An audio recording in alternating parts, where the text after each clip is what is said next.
Welcome back to part 3 of my Japan journey where I visit Osaka. At this point, I had already visited Tokyo and Kyoto and absolutely loved them.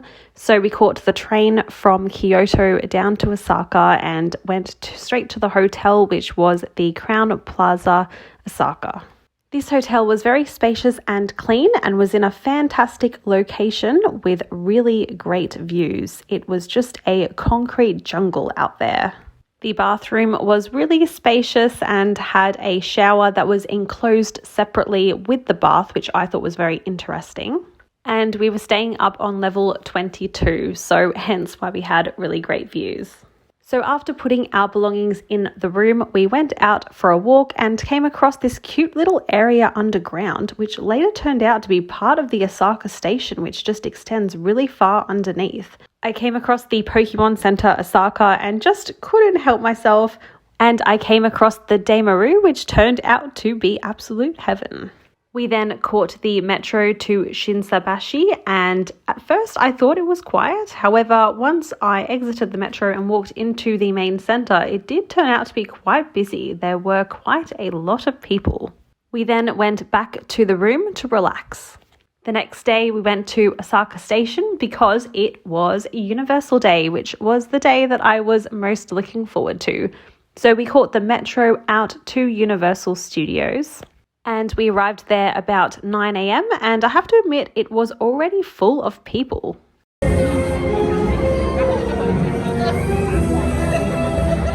As a crazy Harry Potter fan, we went straight to the Wizarding World of Harry Potter and stood underneath the castle and took it all in. However, at this point, I noticed that the wait time was already 120 minutes, which didn't make sense because I'd only just got there. I'm currently under the Hogwarts ride in Universal, and we got here pretty much on time, like 9 a.m. when it opened, and the line is already at 120 minutes, so 2 hours, and I just can't bring myself to line up in that, so I'm gonna come back a bit later. Hopefully it's a bit quieter. Just like Universal LA, there is so much attention to detail, and you really feel like you're there.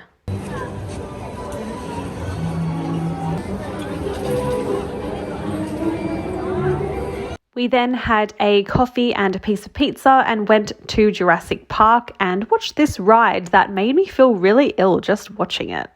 There was a huge line to get food in this park. It amazes me that people are happy to line up for so long.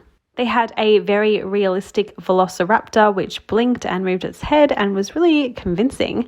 And then watched the Jurassic Park ride, which I did not go on because I do not enjoy water rides. At this point, the park was starting to get really packed, but we went to the Minions Despicable Me exhibit. Then kept walking and discovered this little Pokemon food stall, which I was really excited to try.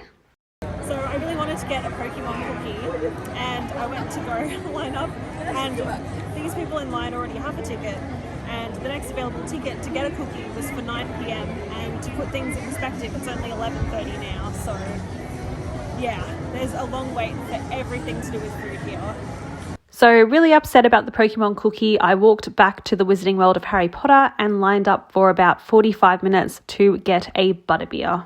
I have tried this drink before in LA and loved it. I think it's brown creaming soda with melted marshmallows on the top, I'm pretty sure. Then we kept walking. 気をつけてくださいね。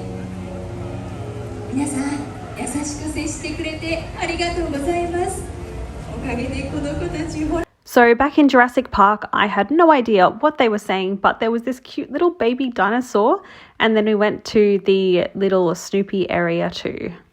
I got myself this cute little felt Snoopy shirt, and at this point in time, I noticed that there was a parade starting, and it started off with Despicable Me, and then I saw my doppelganger Lucy, and then there was also the Mario Kart 2. It's interesting how crazy people get for the parade. Like, they line up an hour beforehand just so they have a great view. And then there was also a Pokemon float too, which was my personal favorite. I then went back to Harry Potter for what was at least the third time, but the wait was still 150 minutes, so sadly I did not get to go onto the ride. But I did notice all the confetti on the ground from the parade. I then stopped to get all the classic Universal pictures in front of the spinning globe and then took a walk back through the shops on the way out. We then caught the metro back to our closest station, which was Yodowabashi. I had a vodka and cranberry and then noticed that some of the car number plates are illuminated, which I thought was strange. And then we saw one of those cool parking garages that elevate your car to save space. The next day, we really didn't have anything planned, so we sort of just winged it. We went to the closest metro station for us, which is the Yodowabashi station. Noticed this other railway network as well on the way, the Keihan. Not sure what that is. It must be a private network. But we went down and chose a random station on the map, which happened to be Cosmo Square. I did notice on the metro that there were not many people heading out here, which should have been a giveaway for what was to come. So we just got off the metro at Cosmo Square and we are looking out over Osaka Bay, and you can see Universal there in the background where we happened to be yesterday, and just a lovely view overall.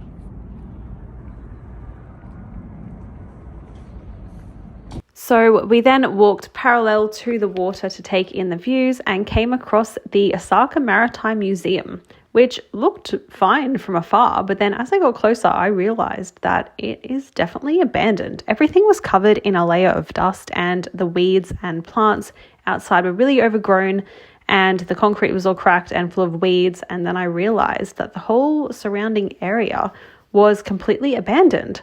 So we kept walking towards the bird sanctuary, which we had noticed on the map, and even all the footpaths seemed abandoned. When we got to the bird sanctuary, it was definitely one of the most underwhelming experiences of my life. I did spot an exotic crow though, and the chart did show all the types of birds that you can potentially find there. But don't get me wrong, I did thoroughly enjoy my walk, and it was nice to not be crowded with people for once. We then had lunch by this cute ferry at the ATC Trade Center.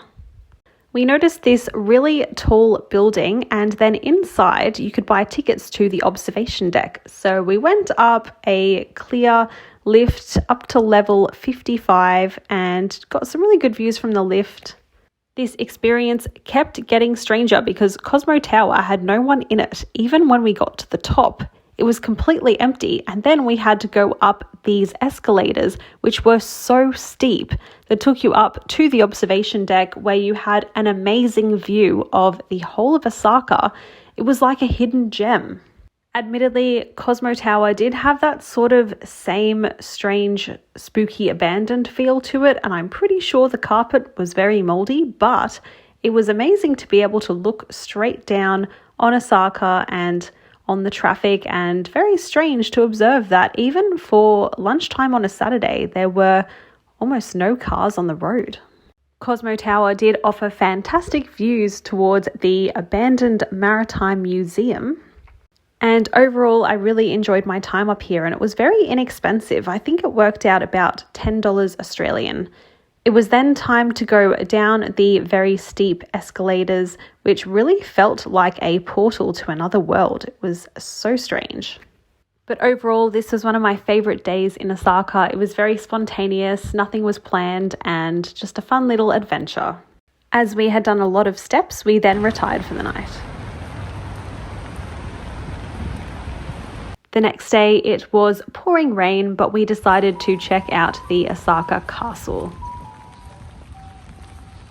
The castle was surrounded by cherry blossom trees, which at this point I had probably seen 5,273 trees, but I didn't care. I still thought that they were absolutely beautiful. And I could definitely see why the Osaka Castle was listed as one of the main attractions of Osaka, because it is so picturesque. Walking around the gardens is free of charge as well, so it doesn't cost you anything, and it's just a really nice walk. So we're here at the Osaka Castle now, and even though the weather is not great, we get to enjoy the beautiful castle and all of these beautiful cherry blossom trees.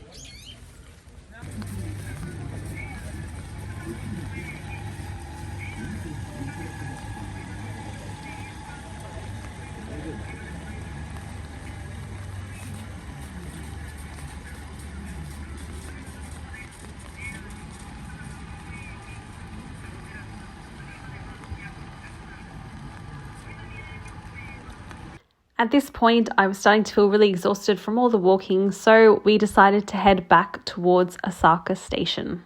The metro system in Osaka is really quick and efficient, and my Pasmo card worked here as well. I had a pickled hot dog for lunch and was feeling a little bit under the weather today, so just went back to the hotel room to put my feet up. The next day, it was time to take the bullet train back to Tokyo. And then I just noticed at the last minute that our ticket said that we were leaving from Shinasaka. So good thing I checked because we were going to go to Osaka Station. Our flights were return from Narita, so we did have to make our way back to Tokyo, and we chose to go on the Shinkansen again. The bullet train was a bit more full this time because everyone had hopped on at Osaka, so finding a seat was a bit tricky. And also, we did not get to see Mount Fuji this time due to a lot of cloud.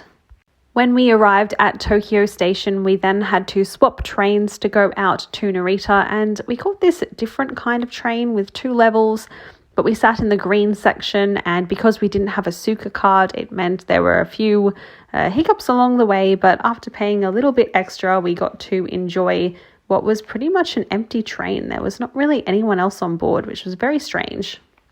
But it was a very comfortable journey out to Narita. Not too much to look at really out the window. We then had to transfer to the hotel shuttle bus and then arrived at the hotel. This particular hotel, which was the Crown Plaza Narita Airport, was definitely in need of refurbishment. It was, I'd say, at least 20 or 30 years old, and the beds were very firm, which I encountered the whole time in Japan. I don't know why people enjoy sleeping on such firm mattresses. But it was fine, and honestly, it served its purpose because we weren't there for long and it was very comfortable and a good location. And I also really enjoyed the view out the window. You could see the road with all the cherry blossoms, you could see the airport as well. And of course, as a lover of aviation, I got to do a lot of plane spotting from that window. We then took a little walk in the surrounding area, which, although there's not too much to do out there because you're sort of halfway between the town of Narita and the airport, there was still a cute little walk which also involved a little bit of plane spotting. We then had dinner from the Family Mart in the hotel, which was just one of the chicken and rice meals, and just watched the planes take off. The next day, we caught the hotel shuttle bus into Narita, the town, and I have to admit, Narita is very cute. I wasn't expecting to enjoy it so much, but I did. We took a nice little walk to the local mall, the Aeon Mall, and I once again was shocked at the price of alcohol. We then sadly had to go to the airport, Terminal 3, which has nothing really going for it other than Jetstar. We saw our plane from the window and then got ready to board. And we were one of the first few people to board the aircraft. This is a Dreamliner, so the 787. And this plane was about 7 years old. This was a red-eye flight, so it took off around 9 p.m. and then was scheduled to land at around 6:30 a.m. I started off by watching Horrible Bosses, which is one of my all-time favourite movies. For dinner, I had mac and cheese, which was okay, I guess. And we pretty much had a cruising altitude of 41,000 feet for the whole duration of the flight. It wasn't quite as smooth as the flight on the way up. There was definitely a lot more cloud around and it was a little bit more choppy. I have to be honest, breakfast was absolutely terrible. We had a toasty and I could barely eat it because it was hard as a rock. The sun had risen outside and I really wanted to catch the sunrise, but I just could not get the window to light up. Eventually, they opened the windows and I could see a little bit of the sunrise.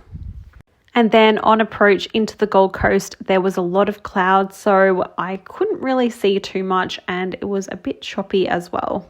But overall, I absolutely loved my time in Japan. It was certainly a fantastic experience and I would love to go back. Thank you so much for watching my videos and please stay tuned for when I travel next.